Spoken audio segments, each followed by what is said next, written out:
Where your treasure is, there will your heart be also. God has given us unlimited treasures in His Word.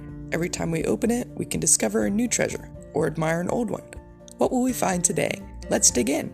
Here's Carla Early with Treasure Hunt in the Word.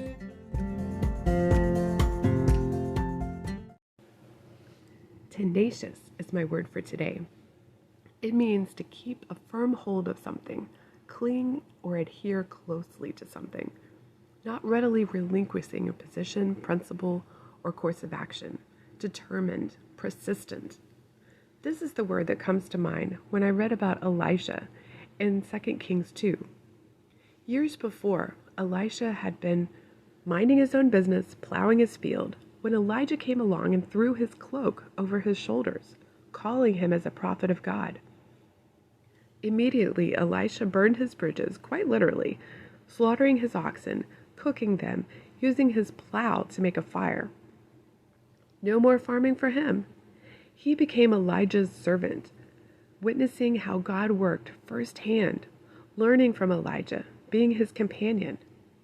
But in 2 Kings 2, it seems like Elijah is trying to get rid of Elisha. In Gilgal, Elijah told Elisha, "Stay here, for the Lord has told me to go to Bethel." But Elisha refused. "As surely as the Lord lives and you yourself lives, I will never leave you."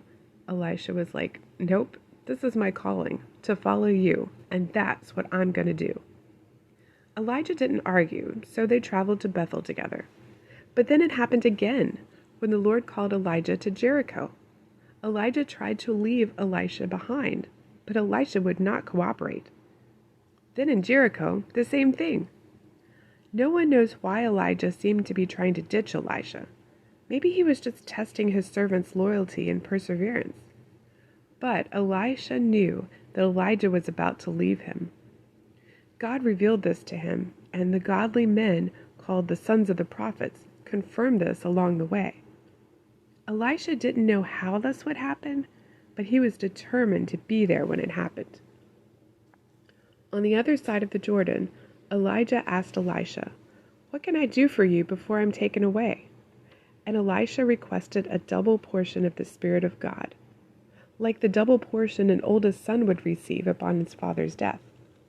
Of course, that was not Elijah's to give, but we see later that Elisha did receive what he had requested. What if he'd given up on following Elijah back in Gilgal or Bethel or Jericho? What if he'd said, "Okay, I guess that's far enough," and stayed behind? We'll never know, because he didn't. He stuck with what God had called him to do, follow and serve Elijah, learn from him, and he refused to give up or give in until that job was done. Has God ever given you something to do and you gave up on it when it got hard? Or God gave you a vision and you didn't see it fulfilled, so you didn't know what else to do but let go of it? God wants us to have tenacity, or as my mother would say, stick-to-itiveness. If we give up on a dream God's given us, we won't see it fulfilled. But if we continue in it, keep working, keep walking, keep reaching, we can see God do great things. As Job said to the Lord, "I know that you can do all things. No purpose of yours can be thwarted." If it sounds like I'm talking to myself here, it's because I am. And I'm not going to give up. There's no turning back now. So I encourage you today that he who began a good work in you will be able to complete it. So let us hold fast the confession of our hope without wavering, for he who promised is faithful. You can contact us at treasurehuntintheword@gmail.com.